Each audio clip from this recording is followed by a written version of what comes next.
Assalamualaikum warahmatullahi wabarakatuh. Alhamdulillahilladzi ja'ala al-ilma nuran yahtadi bihi al-umara wa ja'ala al-hikmata diya'an yastabi'u bihi al-ulama. Wassalatu wassalamu ala sayyidina Muhammadin wa ala alihi wa ashabihi ajma'in. Amma ba'du. Dewan Hakim yang arif dan bijaksana, hadirin sebangsa setanah air yang kami hormati dan kami banggakan, Indonesia Emas 2045 merupakan sebuah istilah untuk menggambarkan visi Indonesia 100 tahun kemerdekaan kita. Namun sayang hadirin, proses menuju keemasan tersebut ternodai oleh ketidakadilan pemerintah yang seolah dibiarkan dan dikampanyekan oleh para ulama. Masih ingatkah kita hadirin, ketika undang-undang sitaan terhadap pajak dan juga undang-undang kenaikan tunjangan dana DPR yang naik seketika, maka serentak rakyat Indonesia geram dan marah. Puncaknya 28 Agustus 2025 terjadi demonstrasi besar-besaran rakyat Indonesia. Mahasiswa turun ke jalan, spanduk terangkat, bom dibakar, gedung-gedung ikut berkorban, demo anarkis di berbagai kota. Apa yang mereka serukan? Keadilan. Apa yang mereka teriakkan? Kebenaran. Tapi apa respon yang kita dapatkan? Lindasan mobil Barakuna memakan korban jiwa dari perojol Ahmad Kurniawan mati dilindas. Pertanyaannya, kemana hadirin suara ulama yang harusnya menjadi penang di tengah sebuah kegelapan? Maka untuk menjawab semua keresahan tersebut, izinkanlah kami, tiga pria tampan dari Miftahul Khair Pasir Batang, untuk menjawab semua keresahan tersebut dengan syarahan Al-Quran. Sinergitas ulama dan umat dalam membangun peradaban moderat menuju Indonesia Emas 2045 dengan merujukan firman Allah dalam Quran Surah An-Nisa ayat 59 berikut ini. A'udzu billahi minasy syaithanir rajim.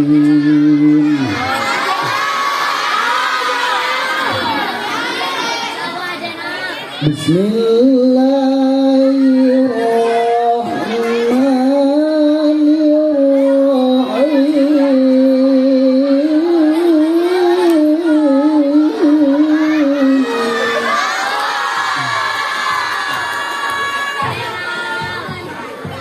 Ya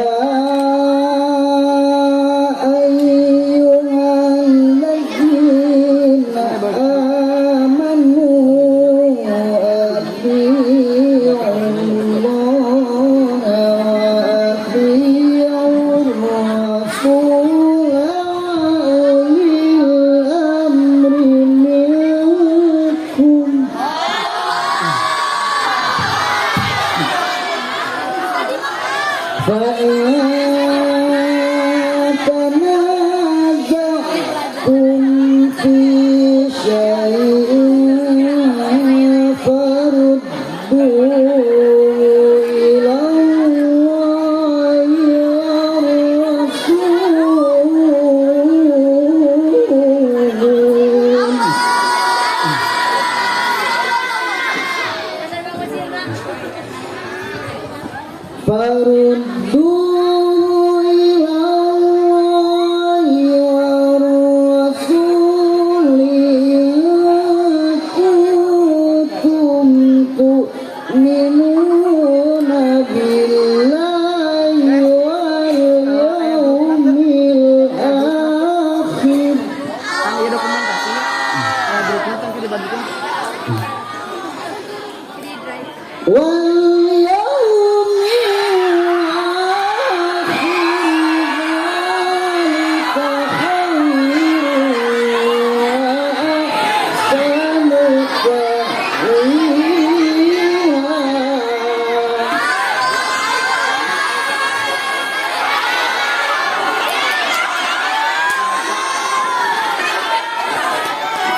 Sadaqallahul azim.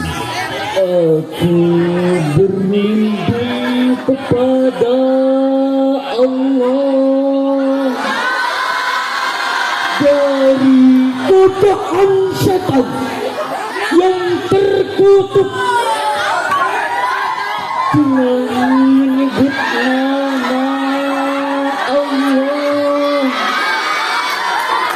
yang Maha Pengasih lagi Maha Penyayang. Hai orang-orang yang beriman,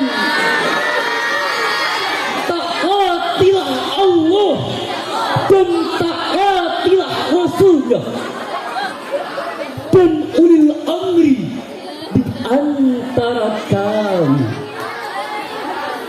Kemudian jika kamu berlainan pendapat tentang sesuatu, maka kembalikanlah ia kepada Allah dan Rasulnya. Jika kamu benar-benar beriman kepada Allah dan hari akhir, yang demikian itu lebih utama bagimu dan lebih baik akibatnya. Maha benar Allah dengan segala firman. Hadirin rahimakumullah. Menurut sebagian mufassir, seperti yang diriwayatkan oleh Ibnu Abbas radhiyallahu anhu mengatakan, asbabun nuzul ayat ini berkenaan dengan seorang sahabat bernama Abdullah bin Hudzafah yang dimana ia diutus oleh Nabi menuju suatu tempat bersama pasukan kecil yang dipimpin olehnya sendiri.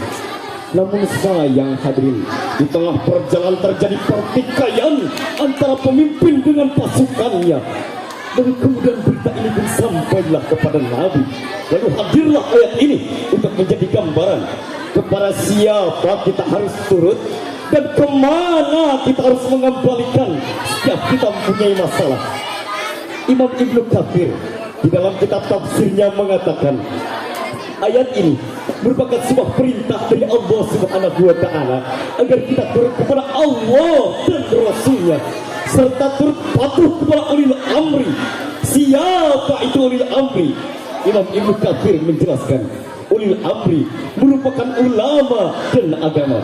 Tapi dijelaskan dalam tafsir yang lain, seperti dalam Aisyarut tafsir dikatakan bahwa ulil amri merupakan pemimpin dan ulama dari kaum muslimin yang diberikan kewajiban serta mandat oleh rakyat.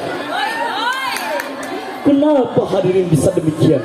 Karena jika ulama dan umara kita bisa saling bersinergi, maka akan lahirlah sebuah peradaban moderat yang membawa negara kita menuju kesejahteraan. Abu Hamid bin Muhammad bin Hamid Al-Ghazali At-Tusi, atau yang lebih dikenal dengan nama Imam Al-Ghazali, dalam salah satu karangannya Ihya Ulumuddin juz 2 halaman 238 mengatakan, ma fasadatir ra'iyah illa bi fasadil muluk wa ma fasadil muluk illa bi fasadil ulama. Tidaklah rusaknya rakyat kecuali karena rusaknya penguasa, dan tidaklah rusaknya penguasa kecuali karena rusaknya para ulama. Hal ini merupakan sebuah bukti bahwa keterikatan yang kuat antara ulama dan umara. Dan jika ulama dan umara bisa saling bersinergi ketika terjadi suatu permasalahan, fa in tanaza'tum, ketika terjadi suatu permasalahan yang kisruh di sebuah negara, farudduhu ilallahi wa rasulih, semuanya akan dikembalikan kepada Allah dan Rasulnya, yakni Al-Quran dan hadis. Maka jika ulama kita sudah baik dan umara kita juga sudah baik, mereka akan bisa saling bekerja sama dalam memusyawarahkan suatu aturan, dalam memusyawarahkan kesejahteraan bagi negaranya. Sebagaimana yang dikatakan Nabi, sinfani minan nas, ila salaha salahan nas, wa ila fasada fasadan nas, wa umul muluk wal ulama. Dua golongan manusia yang jika baik maka baiklah semuanya, dan sebaliknya jikalau buruk, buruklah semuanya.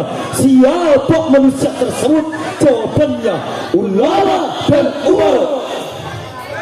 Hadirin, maka di sini kami mengajak para hadirin semua. Mari kita bersama-sama sinergitaskan ulama dan umaroh agar terjadi peradaban moderat yang ekornya tumbuh tanpa menindas, politiknya kuat tanpa identitas, budayanya luhur tanpa minoritas, dan agamanya kokoh tanpa radikalitas. Maka kita jadikan ulama sebagai lentera dan umaroh sebagai pemegang lentera yang berpegang dan berjalan bersama rakyatnya. Maka bila ulama bersuara tanpa umaroh, maka kebenaran akan menjadi seruan yang terpinggirkan, bahkan tak tersampaikan. Dan bila umaroh berkuasa tanpa ulama, maka kuasa akan menjadi panggung kezaliman. Tapi bila ulama bersinergi bersama dengan umaroh, maka peradaban moderat akan lahir yang tak terkalahkan. yang menolak ekstrim kanan yang kaku, Ekstrim kiri yang bebas, tapi akan berdiri tengah-tengah dengan tegak di jalan keadilan, kebenaran, keseimbangan, dan berkah bagi semesta alam. Mari kita sama-sama menjadi bagian rencana Indonesia Emas 2045. Karena kami cinta Indonesia.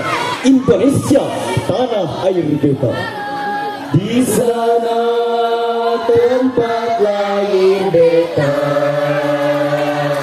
dibuai dibesarkan bunda, tempat berlindung di hari tua, sampai akhir menutup mata. Merdeka! Hadirin, dari awal sampai akhir dapat ditarik kesimpulan bahwa sinergitas antara ulama dan umaroh merupakan kunci kuat untuk membangun peradaban moderat agar rencana Indonesia Emas 2045 bukan hanya sebuah hayalan, tapi akan menjadi sebuah kenyataan. Hadirin, itulah syarahan singkat yang dapat kami sampaikan. Pohon dedap di tepi lama, mohon maaf atas segala kehilapan. Wabillahi taufiq wal hidayah, wabillahi wal inayah. Wassalamualaikum warahmatullahi wabarakatuh.